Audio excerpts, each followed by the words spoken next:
sana katika maombi yetu maalum ya mafungo ya siku 12 kwa ajili ya kumshukuru Mungu kwa kumaliza salama mwaka 2025 na kupanda mbegu kwa ajili ya mwaka 2026.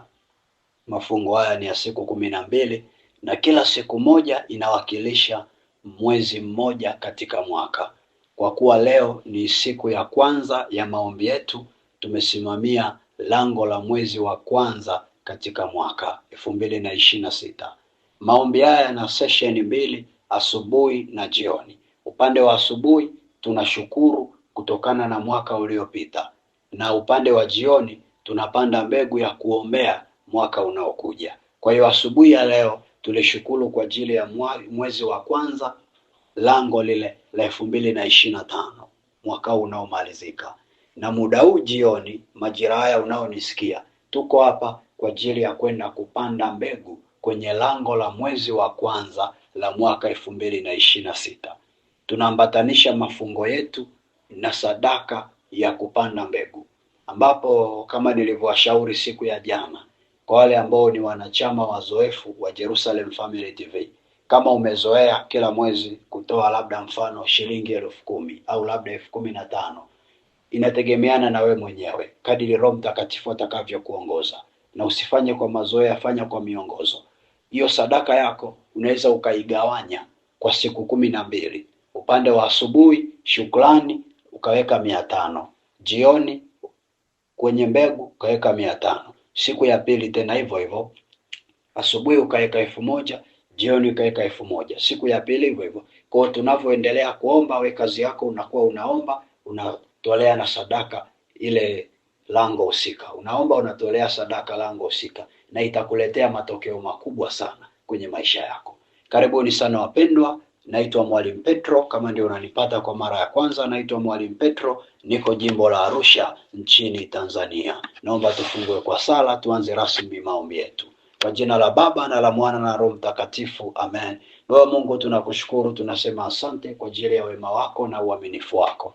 Asante Mungu, wewe ni mkuu, unaweza yote. Tazama Baba, watoto wako tunaungana tukiwa katika hali ya mafungo ya kujinyima chakula kwa ajili ya kupanda mbegu kwenye malango ya mwaka. Tunaomba Roho Mtakatifu tusimamie, utuwezeshe yale tunayoombea yaweze kuwa na kibali machoni pako, katika jina la Yesu Kristo. Roho Mtakatifu simama pamoja na sisi hata muda huu tunapoenda kuanza rasmi kujifunza. Tunaomba Roho wa Mungu tuwezeshe, tuweze kujifunza sawasawa na neno lako, tuweze kuomba sawasawa na mapenzi yako. Tusaidie tusiombe kwa mazoea, na hata sadaka tunazotoa tusaidie tusitoe kwa mazoea, bali kila kitu tusaidie Roho Mtakatifu tufanye kwa kuongozwa na wewe, ili hekima yako na mafuta yako visimame na sisi, e Bwana, katika jina la Yesu Kristo. Na kila mwenye pumzi anaweza akasema amen.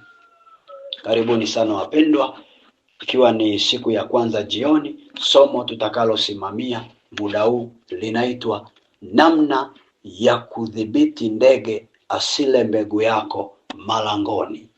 Namna ya kudhibiti ndege asile mbegu yako malangoni. Namna ya kudhibiti ndege asile mbegu yako malangoni. Namna ya kudhibiti ndege asile mbegu yako malangoni. Tutasimamiwa na kile kitabu cha Injili ya Marko sura ya 4 mstari wa 3 hadi wa 4. Injili ya Marko sura ya 4 mstari wa 3 hadi wa 4. Marko sura ya 4 mstari wa 3 hadi wa 4 inasema namna hii: Sikilizeni, tazama mpanzi alitoka kwenda kupanda. Ikawa alipokuwa akipanda, mbegu nyingine ilianguka kando ya njia, wakaja ndege wakaila. Biblia inasema mpanzi alienda kupanda. Huyu mpanzi anaweza akawa ni mimi au ni wewe. Na huyu mpanzi alipopanda mbegu ilianguka kando ya njia, na ilipoanguka haikupata nafasi ya kuota. Ndege wakaja wakaila ile mbegu. Kwa hiyo mpanzi alipokaa akisubiria mazao, akisubiria matokeo mara baada ya kupanda mbegu yake, hakuyaona, kwa sababu ndege alikula mbegu kabla haijaota. Katika somo la asubuhi tuliangalia hichi kipengele kwa mapana sana, na asubuhi katika eneo la shukrani tuliweza kuona namna ambavyo tunapoongelea mbegu tunakuwa tunaongelea mipango na malengo ambayo mtu unakuwa nayo mwanzoni mwa mwaka katika mwezi Januari. Kwa mfano, huu mwaka ulipokuwa unaanza, kuna malengo ulikuwa nayo, kuna mipango ulikuwa nayo ambayo kibinafsi ulitamani mwaka huu Mungu akufanikishe. Hasa hiyo mipango na malengo uliyokuwa nayo, hayo ndio tunayoita mbegu uliyokuwa nayo malangoni. Sasa watu wengi mipango tuliyokuwa nayo haijatimia na haikutimia, na kilichosababisha isitimie ni kwa sababu kuna ndege walikula mipango yetu, kama tulivyojifunza asubuhi. Kama unataka kupata, rudi kwenye somo la asubuhi, utapata vizuri zaidi. Sasa muda huu wa jioni tunataka kuangalia namna unavyoweza ukadhibiti, namna unavyoweza ukazuia ile mbegu uliyopanda ndege asiile, kwa sababu mipango mingi ya mwaka huu haikufanikiwa kwa sababu ndege walikula mipango yako, walikula mbegu yako. Sasa wanasemaga kosa sio kosa, lakini kurudia kosa ndiyo kosa. Sio mstari wa Biblia, ila ni hekima ya falsafa inasema namna hiyo. Kosa si kosa, lakini kurudia kosa ndiyo kosa. Ni hekima ya falsafa inasema namna hiyo. Kwa hiyo tayari umeshafanya kosa, umeruhusu 2025 ndege walikula havikuota. Sasa haitakiwi 2026 hilo kosa lijirudie, na ndio maana muda huu Roho Mtakatifu anataka kukufundisha namna unavyoweza ukafanya kuzuia ndege asile tena mbegu yako unayoipanda malangoni mwa mwezi Januari 2026. Oh, haleluya, wana wa Mungu ali hai. Kitabu cha Injili ya Mathayo ile sura ya 13 ule mstari wa 8. Injili ya Mathayo sura ya 13 mstari wa 8. Mathayo 13:8 inasema namna hii: nyingine zikaanguka penye udongo mzuri, zikazaa 100, 160, 130. Kwa hiyo tunaona kuna mbegu imepandwa kwenye udongo mzuri, inazaa 100, 160, 130. Kwa nini hii inapata nafasi ya kuzaa? Ni kwa sababu haikuliwa na ndege. Kwa hiyo mpango wa Mungu ni mbegu unayopanda kwenye lango la mwezi Januari, ikaote kwenye mwaka husika, ikaote na ikazae 100, ikazae 60, ikazae 30. Asitokee ndege yoyote wa kula mpango wako. Na ndio maana kadiri utakavyokuwa na imani katika hili tendo tunalofanya, ndivyo utakavyoenda kuona matokeo katika mwaka 2026. Na mwaka 2026 kuna watu ambao wataenda kuona vitu vyao vikiongezeka 100, vikiongezeka 60, vikiongezeka 30. Sema amen kwa jina la Yesu. Muda huu tutaenda kuangalia hatua za kulinda lango mwanzo mwa msimu wa mwaka. Tutaenda kuangalia hatua za kulinda lango mwanzo mwa msimu wa mwaka. Hatua za kulinda lango mwanzo mwa msimu wa mwaka. Kuna hatua kubwa ambazo ziko 3 tutakazoziangalia. Hatua kubwa 3 tutakazoziangalia. Ni hatua muhimu sana ambazo naomba unifuatilie polepole na utaelewa kadiri unavyofuatilia. Na hatua hizi ukizitumia zitakusaidia ulinde lango lako la mwezi Januari, ndege asile 2026 mipango yako yote itafanikiwa. Tuanze na hatua ya kwanza. Hatua ya kwanza. Itambue namba 1 kama lango la uzao wa miezi yote na matukio yote ya mwaka mzima. Itambue namba 1 kama lango la uzao wa miezi yote na matukio yote ya mwaka mzima. Itambue namba 1 kama lango la uzao wa miezi yote na matukio yote ya mwaka mzima. Sawa na kile kitabu cha Injili ya Luka sura ya 24 ule mstari wa kwanza hadi wa pili. Injili ya Luka sura ya 24 mstari wa kwanza hadi wa pili. Luka 24:1-2 inasema namna hii: hata siku ya kwanza ya juma ilipoanza kupambazuka, walikwenda kaburini wakiyaleta manukato walioyaweka tayari.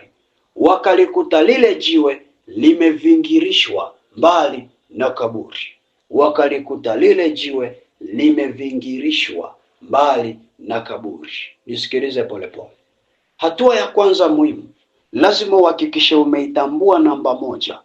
Umeutambua mwezi wa kwanza katika mwaka kwamba ni mwezi wa uzao, ni mwezi wa uzao. Hilo ni jambo muhimu sana. Hakikisha umetambua mwezi wa kwanza katika mwaka ni mwezi wa uzao, kwa sababu mwezi wa kwanza ni namba moja, na namba moja ni namba ya uzao. Hatuwezi kuwa na mwezi wa pili, hatuwezi kuwa na mwezi wa tatu kama hatujaanzia mwezi wa kwanza. Kwa mwezi wa kwanza ndio mwezi unaozaa miezi mingine katika mwaka mzima. Kila mwezi una matukio yake, kila mwezi una mambo yake. Kwa hiyo matukio yote ya mwaka mzima yanategemea mwezi wa kwanza uzae. Kwa mwezi wa kwanza, licha ya kuzaa miezi mingine katika mwaka, pia ni mwezi unaozaa matukio ya mwaka mzima katika mwaka. Kama kuna tukio Mungu amepanga ulipate mwezi wa sita, haliwezi kutokea bila kupita mwezi wa kwanza, mwezi wa pili. Kwa mwezi wa kwanza ndio unategemewa na kila kitu. Si kama tunaelewana? Ukishindwa kutambua mwezi wa kwanza ni lango la uzao, hutaweza kuzuia ndege asile, kwa sababu huwezi kumzuia ndege mwezi wa tisa. Lazima urudi kumzuia kwenye mwezi wa kwanza. Si kama unaelewa ninachosema? Pole pole utaenda ukinielewa. Angalia hichi kitabu nilichokusomea. Kinasema siku ya kwanza ya juma kulipopambazuka, walienda kaburini na manukato. Walipofika pale kaburini, wakakuta jiwe limevingirishwa mbali na kaburi. Makaburi ya kipindi kile yalikuwa yanafunikwa na jiwe kwenye mlango. Ilikuwa ni kaburi linakuwa kwenye chumba kama pango, na pale kwenye mlango wa lile pango wanaweka jiwe. Sasa mle ndani ndimo walimweka mwili wa Yesu. Mariamu na wenzake wakaenda ili kuupaka mwili wa Yesu manukato. Biblia inasema walipofika pale kwenye mlango wa kaburi, walikuta jiwe limevingirishwa, mlango uko wazi. Nisikilize polepole. Jiwe la mlango wa Yesu halikuvingilishwa siku ya pili ya juma. Jiwe la mlango wa Yesu halikuvingilishwa siku ya tatu ya juma. Halikuvingilishwa siku ya 4 ya juma. Ila lilivingilishwa siku ya kwanza ya juma. Nimesoma Injili ya Mathayo, nimesoma Injili ya Marko, nimesoma na ya Luka, zote zimeongea lugha ile ile. Zote zinasema siku ya kwanza ya juma. Siku ya kwanza ya juma. Kwa nini siku ya kwanza? Ndiyo jiwe la kaburi la Yesu lifunguliwe pale mlangoni. Kwa nini mlango wa kaburi la Yesu ufunguliwe siku ya kwanza na usifunguliwe siku ya pili? Ni swali ambalo tunaweza tukajiuliza wote. Kwa nini mlango wa kaburi ufunguliwe siku ya kwanza na sio siku ya pili? Nilipokuwa najiuliza hili swali, Roho Mtakatifu alinipa hili jibu. Roho Mtakatifu aliniambia namna hii kwamba mlango wa kaburi la Yesu ulifunguliwa siku ya kwanza kwa sababu siku ya kwanza ilikuwa ni ishara kwamba kuna kitu kinaenda kuzaliwa. Ilikuwa ni ishara kwamba kuna kitu kinaenda kuzaliwa mara baada ya mlango kufunguliwa. Ilikuwa ni ishara ya kwamba kuna kitu kinaenda kuzaliwa mara baada ya mlango kufunguliwa. Na ndiyo maana lango la kaburi lilifunguliwa siku ya kwanza, kwa sababu ilikuwa ni ishara ya kuna kitu kinaenda kuzaliwa, na si kitu kingine. Ilikuwa ni kitu cha ufufuo wa Yesu Kristo. Na unajua kupitia ufufuo wa Yesu Kristo ndio tulipata ukombozi. Kwa hiyo, kwa sababu kitu kikubwa cha ufufuo kilikuwa kinaenda kuzaliwa, na ndiyo maana kilitegemewa siku ya kwanza ya juma ndiyo lango lifunguliwe. Si kama unaelewa? Na ndiyo maana alikufunguliwa siku ya pili, kwa sababu katika kwanza, katika moja kumebeba uzao. Nisikilize polepole, utanielewa. Kwa hiyo kama moja ina uzao na moja ndiyo ambayo ilifungua lango la ufufuo wa Yesu, hivyo hivyo na hata moja ya mwezi Januari imebeba uzao ambao huo uzao unategemea kufufua mafanikio yako ndani ya mwaka mzima. Kuna watu hawajanielewa. Nasema hivi, kama moja ilibeba kufungua lango la kaburi la Yesu na tukapewa ukombozi, kwa hiyo hata mwezi wa kwanza katika mwaka, kwa sababu na wenyewe ni mwezi wa kwanza wa mwaka, ni moja ile ile, na yenyewe pia imebeba funguo ya kufungua mlango wa mafanikio yako, mlango wa baraka zako, mlango wa neema zako, mlango wa kibali chako ambacho utakitegemea utembee nacho mwaka mzima. Na ndiyo maana shetani akitaka kukuvurugia mwaka wako, anakuja kukupiga kwenye Januari yako, kwa sababu anajua Januari ndiyo lango lako la mwaka mzima. Akija kukuwekea ndege, kukuwekea beria, anakula kila kitu. Mwaka unaanza ukiwa umevurugwa, na matokeo yake mwaka mzima unakuwa ni wa mateso kwako, kwa sababu shetani ameharibu Januari yako. Atukuzwe Mungu wa Bwana wetu Yesu Kristo, aliyetuonyesha hichi kitu mapema kabla hajaja kuvuruga. Sisi leo tunaenda tunaenda kuweka ulinzi kwenye namba moja, ili badala ya kuzaa mapoozo ikazae baraka, ikazae mema. Haijalishi huu mwaka unaomalizika ulizaa nini kwako, tunachoangalia ni mbele. Usiangalie nyuma, utakuwa jiwe la chumvi. Tazama mbele. Haleluya, wana wa Mungu aliye hai. Mungu akusaidie kuelewa. Tambua namba moja kama lango la uzao. Twende kwenye hatua ya pili. Hatua ya pili, itambue damu ya Yesu ndiyo ulinzi wa mlango inayozuia ndege asile mbegu utakayoipanda ndani ya mwaka mzima. Itambue damu ya Yesu ndiyo ulinzi wa mlango inayozuia ndege asile mbegu utakayoipanda ndani ya mwaka mzima. Hatua ya pili, itambue damu ya Yesu ndiyo ulinzi wa mlango inayozuia ndege asile mbegu utakayoipanda ndani ya mwaka mzima. Nisikilize polepole. Tunasema tunaenda kuzuia, tunaenda kulinda lango. Sasa silaha ya ulinzi wa lango ni damu ya Yesu. Kwa kwenye hatua ya pili, lazima uhakikishe umeitambua damu ya Yesu kandarabushakaraba, na umeitambua hii damu ya Yesu kwamba yenyewe ndiyo ulinzi wa hilo lango lako la kwanza la mwezi Januari. Angalia polepole kile kitabu cha Kutoka sura ya 12, ule mstari wa 7 hadi wa 5 hadi wa 7 na ule wa 12 peke yake. Kitabu cha Kutoka sura ya 12 mstari wa 5 hadi wa 7 na mstari wa 12 peke yake.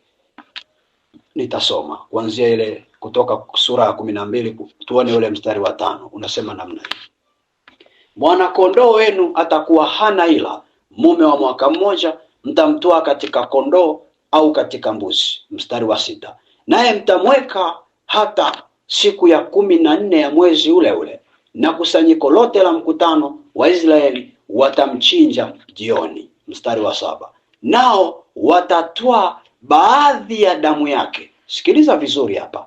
Nao watatwaa baadhi ya damu yake na kuitia katika miimo miwili na kizingiti cha juu, na katika kizingiti cha juu katika zile nyumba watakazomla. Mstari wa 12, maana nitapita kati ya nchi ya Misri usiku huo, nami nitawapiga wazaliwa wa kwanza wote katika nchi ya Misri, na wanadamu na wanyama, nami nitafanya hukumu juu ya miungu yote ya Misri. Mimi ndimi Bwana. Sikiliza polepole, mtu wa Mungu. Mungu anawaambia wana wa Israeli wachinje kondoo, na wakisha chinja kondoo wachukue damu ya huyo kondoo, waende wakaipake kwenye miimo ya milango yao. Mlango namna ulivyo, mlango unakuwaga na mti upande wa kulia na upande wa kushoto na upande wa juu, afu katikati ndio panakuwa wazi, unaingia ndani, unatoka, unafunga, unafungua. Sasa ule mti wa mlango ndio hiyo miimo ambao Mungu aliwaambia wana wa Israeli milango, afu ile mbao ya juu ya mlango ndio kizingiti cha juu. Sasa ule muimo wa upande wa kushoto aliwaambia wapake damu ya kondoo, muimo wa upande wa kulia wapake damu ya kondoo, na kile kizingiti cha juu, ile mbao inayokaa juu mlangoni, na yenyewe pia aliwaambia wapake damu ya kondoo. Kwa sababu gani? Kwa sababu alikuwa amekusudia kuleta roho ya mauti itakayoua wazaliwa wa kwanza wote wa nchi ya Misri. Kwa hiyo akawaambia, kwa sababu hii roho ya mauti itapita nchi nzima ya Misri, ulinzi pekee utakayoifanya hii roho ya mauti isiingie kwenye nyumba za Waebrania kuua Waisraeli ni damu ile itakayokuwa mlangoni. Kila itakapopita hiyo roho, nitakapoiona ile damu, nitakapoiona hiyo damu ya kondoo mlangoni, sitoingia kwenye hiyo nyumba. Tajua hapa kuna Mwebrania, hatoingia kugusa. Na nyumba ambayo haitokuwa na damu mlangoni, nitajua hii sio ya Mwebrania, ni ya adui ambaye ni Misri, nitamwangamiza. Baada ya hapo Waisraeli walifanya namna hiyo, na Biblia inasema wazaliwa wa kwanza wote walikufa, mpaka yule mtoto wa Farao alikufa. Nisikilize polepole. Kilicholinda milango ya wana wa Israeli wasidhurike na ile roho ya mauti ni damu ya kondoo waliopaka mlangoni. Katika Agano Jipya tunamtambua Yesu kama mwana kondoo aliyechinjwa kwa ajili yetu. Katika Agano Jipya tunamtambua Yesu kama mwana kondoo aliyechinjwa kwa ajili yetu. Wana wa Israeli walichinja kondoo kama kondoo mnyama, wakatumia damu yake kulinda milango. Lakini Agano Jipya hatuchinji kondoo kama mnyama.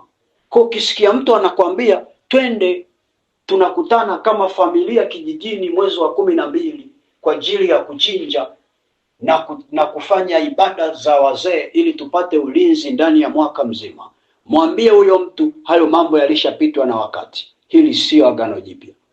Ukiona watu wanakutana kijijini mwezi huu wa 12, wanakusanyika kijijini kuchinja, kufanya matambiko, kula nyama, kuchukua kafara za damu, wakiamini kwamba wanajibariki kwa ulinzi wa mwaka mzima, hawana ufahamu wa kujua wako agano gani.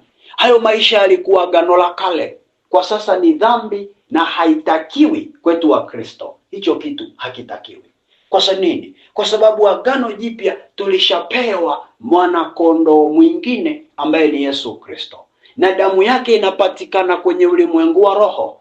Haitegemei nisafiri niende kijijini kwetu tukakusanyike mwezi wa 12 ndio niipate. No. Naweza nikawa hapa nilipo nikaipata, na we pia unaweza ukawa ulipo ukaipata. Kwa hiyo huyu Yesu yuko mahala pote. Angalia kile kitabu cha Ufunuo kinavyotufundisha. Ufunuo sura ya 5 ule mstari wa 12.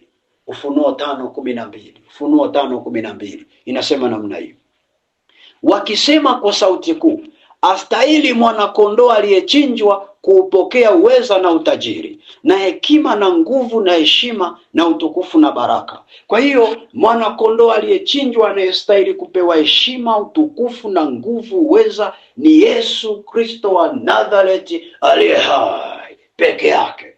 Na ndiyo maana sasa katika Agano Jipya tuna hii damu tumepewa, ambayo ni damu ya Yesu Kristo.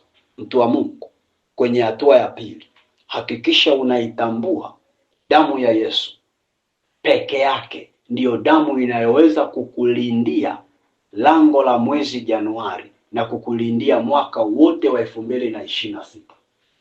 Mtu yoyote yule atakayekwambia twende tukachukue damu ya kuku kwa ajili ya kutambika tupate ulinzi kwenye mwaka wa 2026, atakayekwambia twende tukachukue damu ya ng'ombe tuchinje dume la ng'ombe tupate ulinzi 2026, twende tukaue tutegemee kafara za ajali za barabarani tupate ulinzi wa mwaka 2026, hana akili na hana ufahamu, hatambui, ni kipofu na yuko gizani. Maana tumepewa damu iliyo bora kuliko damu zote. Tambua, damu ya Yesu ndiyo ulinzi peke yake, na hakuna inayoikuta hii damu ya Yesu. Oh, Mungu akusaidie. Pokea hiyo imani, sema amen kwa jina la Yesu. Kanda raboshaka. Oh, haleluya. Wana wa Mungu ali hai. Tumsifu Yesu Kristo. Tumsifu Yesu Kristo. Kanisa la Bwana. Tuangalie hatua ya tatu na ya mwisho. Hatua ya tatu na ya mwisho, kisha tuende kuomba. Hatua ya tatu. Hatua ya tatu. Chukua damu ya Yesu na anza kupaka kwa imani kwenye lango la mwezi Januari 2026, na itamkie mipango yote ulionayo na ile aliyokupangia Mungu, vyote viweze kuota bila kuliwa. Chukua damu ya Yesu na anza kupaka kwa imani kwenye lango la mwezi Januari 2026. Itamkie mipango yote ulionayo na ile aliyokupangia Mungu, vyote viweze kuota bila kuliwa. Hii ndio hatua ya tatu muhimu sana. Hatua ya pili, umeshatambua damu ya Yesu ni silaha ya ulinzi kwenye hatua ya pili. Hatua ya tatu ni ya kimatumizi. Unaichukua sasa damu ya Yesu, unaanza kuipaka kwa imani kwenye lango la mwezi Januari, na unaitamkia mipango yote ulionayo na ile aliyokupangia Mungu, maana mipango yako ndiyo mbegu. Aliyokupangia Mungu yote ndiyo mbegu, iweze kuota bila kuliwa. Kitabu kile cha Marko, Injili ya Marko sura ya 11 ule mstari wa 38 hadi 39 kina lugha nzuri sana. Ni kitabu cha Waebrania, kitabu cha Waebrania sura ya 10, kitabu cha Waebrania sura ya 10. Waebrania ile sura ya 10 ule mstari wa 38 hadi wa 39. Waebrania sura ya 10 mstari wa 38 hadi 39 inasema namna hii: lakini mwenye haki wangu ataishi kwa imani, naye akisitasita, roho yangu haina furaha naye. Lakini sisi hatumo miongoni mwao wasitao na kupotea, bali tumo miongoni mwa hao walio na imani ya kutuokoa roho zetu. Unaona Biblia inavyosema, mwenye haki wangu ataishi kwa imani, naye akisitasita, roho yangu haina furaha naye. Kwa hiyo tunaishi kwa imani, hatuishi kwa hisia, hatuishi kwa mazoea, hatuishi kwa elimu. Biblia haijasema mwenye haki wangu ataishi kwa mtaji wa biashara. Biblia haijasema mwenye haki wangu ataishi kwa degree au masters. Biblia haijasema mwenye haki wangu ataishi kwa kazi anayofanya. Hapana. Biblia haijasema mwenye haki wangu ataishi kwa kuolewa au kwa kuoa au kwa kuzaa watoto. Ila imesema ataishi kwa imani, na akisitasita, roho ya Mungu haina furaha na huyo mtu. Afu anasema sisi hatumo miongoni mwao wasitao na kupotea. Sisi hapa Wakristo hatumo miongoni mwa wanaosita na kupotea, bali tumo miongoni mwa wale wenye imani inayookoa roho zetu.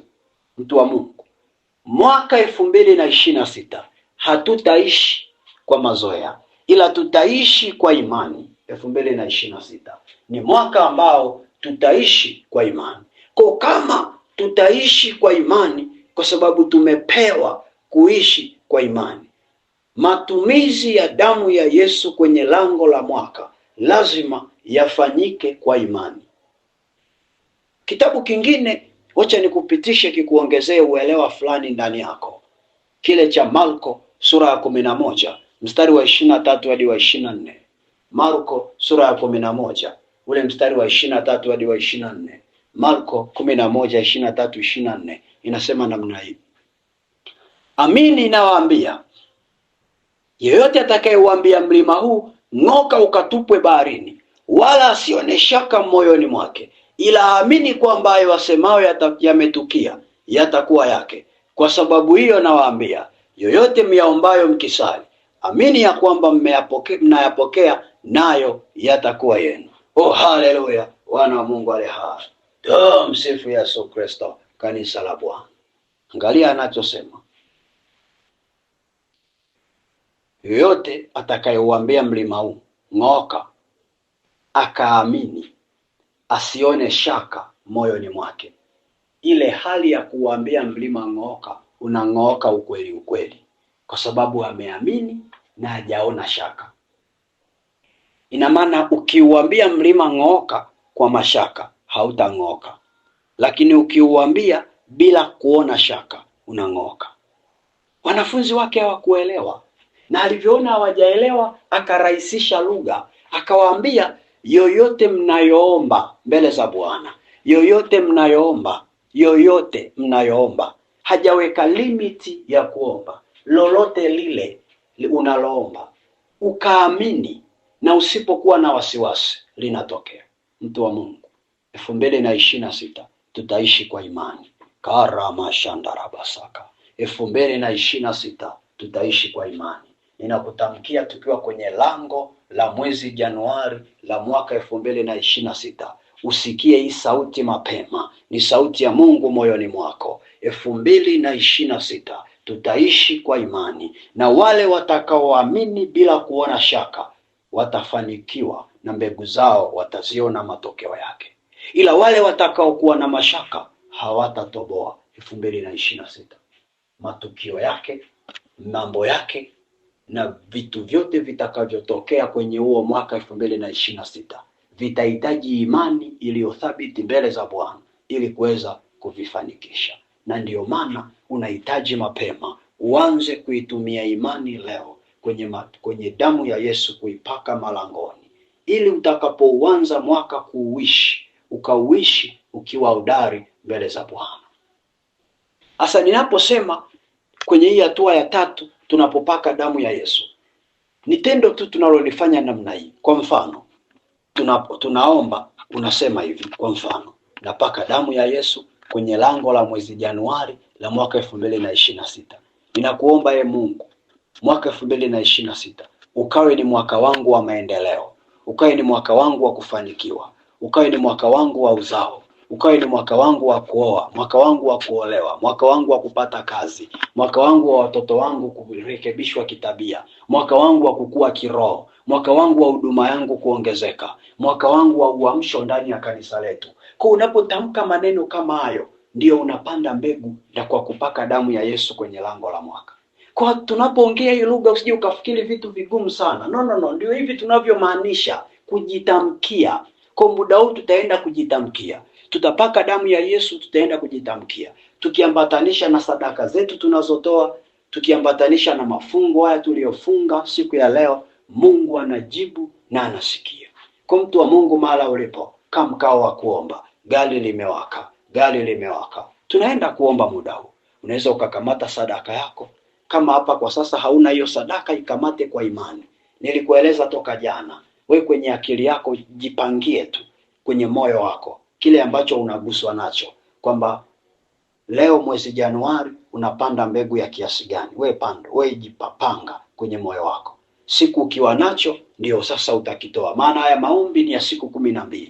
Yataisha tarehe 31. Ndio itakuwa hitimisho lake. Kwa huko mbeleni ukipata ndipo sasa utatoa. Kwa sasa wewe panga tu kwenye moyo wako. Kama unayo tayari, sisi tunatimiza wajibu wetu kukuwekea namba, unaendelea kutoa. Kwa kamata hiyo sadaka yako uliyoandaa, ikamate kwenye moyo wako. Alafu tutaenda kusali pamoja haya maneno. Ni maneno maalum kabisa ya kupaka damu ya Yesu kwenye lango la mwaka. Nitaanza kukuongoza kusali pamoja, baadaye ukishaelewa nitakuachia, utasali mwenyewe kwa kuongozwa na Roho Mtakatifu. Jesus. Andaa sadaka yako, kisha twende tutumie haki yetu ya imani. Haki yetu ya imani. Ndiyo Bwana.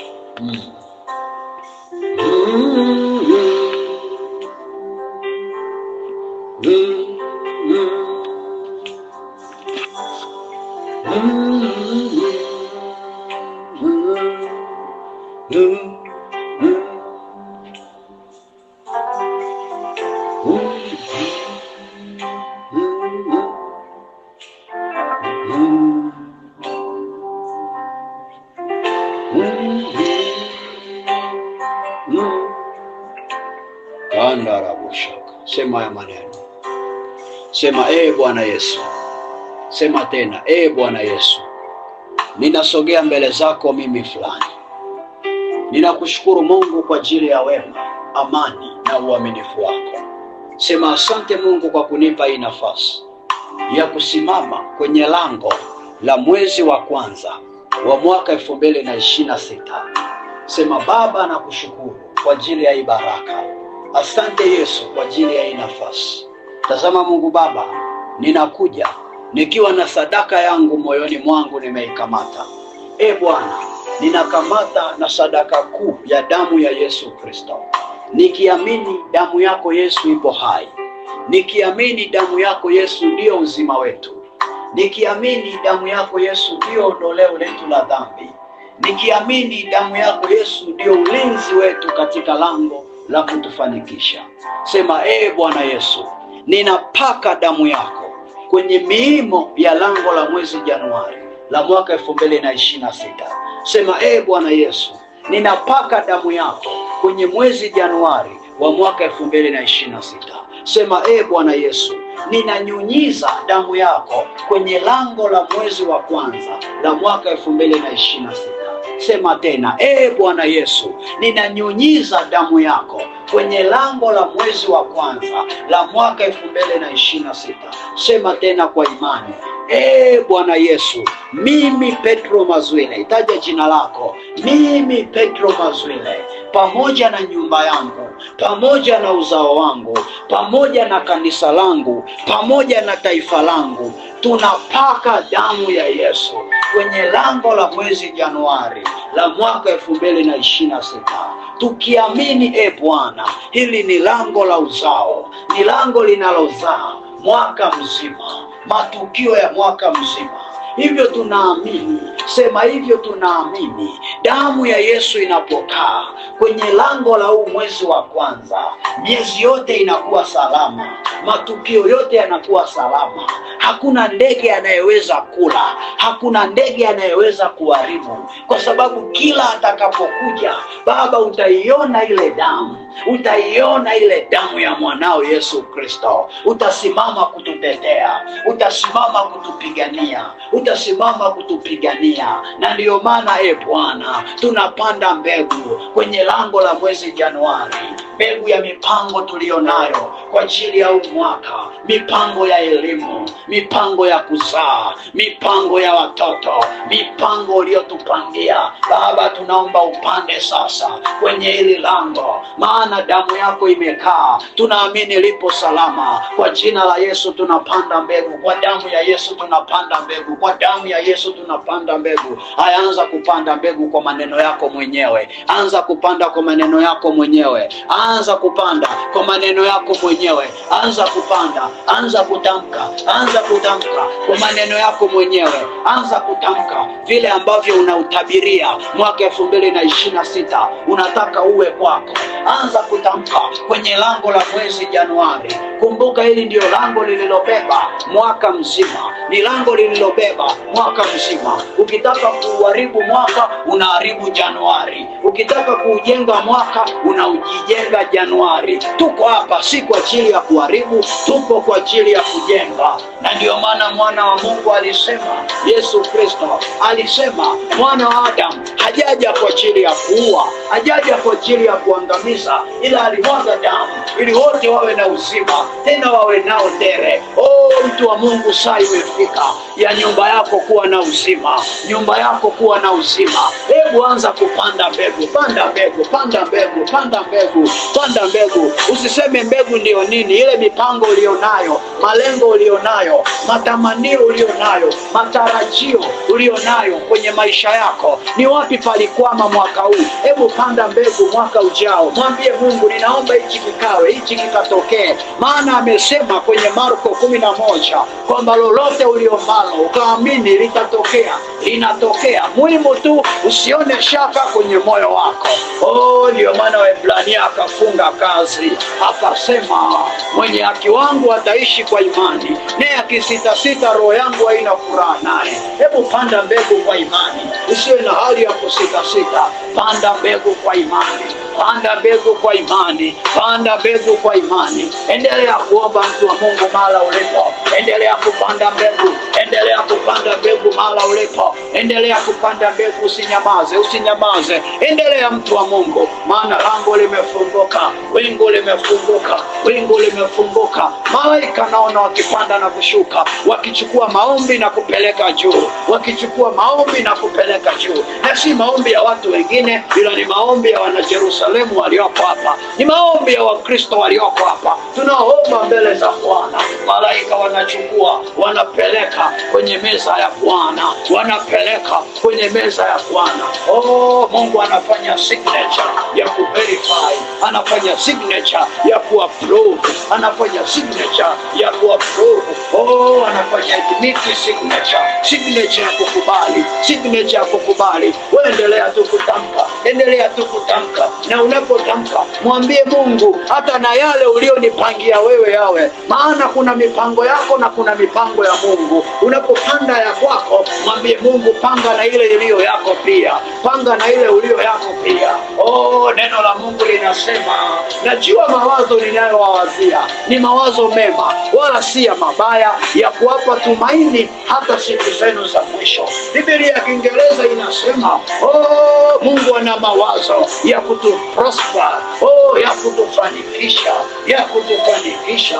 Kwa hiyo mawazo yote aliyo nayo ni for the purpose or the intention ya kutuprosper, ya kutuprosper, ya kutufanikisha, ya kutuuplift, ya kutuelevate, ya kutuinua na kutuinua.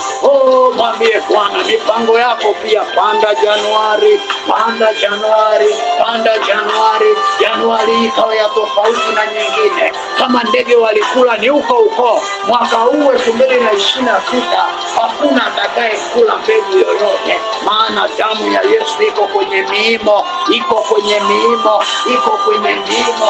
Endelea kupanda, endelea kupanda. Maeneo yote ulipopita kwenye changamoto, vikwazo vyote vilivyotokea mwaka huu, maeneo yote ulioteseka, maeneo yote ulioteseka na kupita kwenye maumivu, mwambie Bwana, hapa ninaomba mwaka 2026 mateso haya yasiwepo tena, maumivu haya yasiwepo tena, ugonjwa huu usijirudie tena, hii hali ya kukopakopa hii, madeni haya, mpaka ninakaa roho juu, pressure muda wote, kisukari muda wote, vidonda vya tumbo muda wote. 2026 si mwaka wa pressure, si mwaka wa vidonda vya tumbo, si mwaka wa visukari, si mwaka wa kuishi na kimashine cha kupima BP, muda wote unapima tu BP. Mwambie Mungu, 2026 si mwaka wa kutembea na kimashine, si mwaka wa kutembea na kiputo cha kupumulia pumu, si mwaka wa pumu, si mwaka wa pumu. Mwambie Mungu kabisa, napangana na wewe Bwana, usi mwaka wa figo, usio mwaka wa kuumwa figo. Mwambie Bwana kabisa, si mwaka wa kansa, si mwaka wa saratani.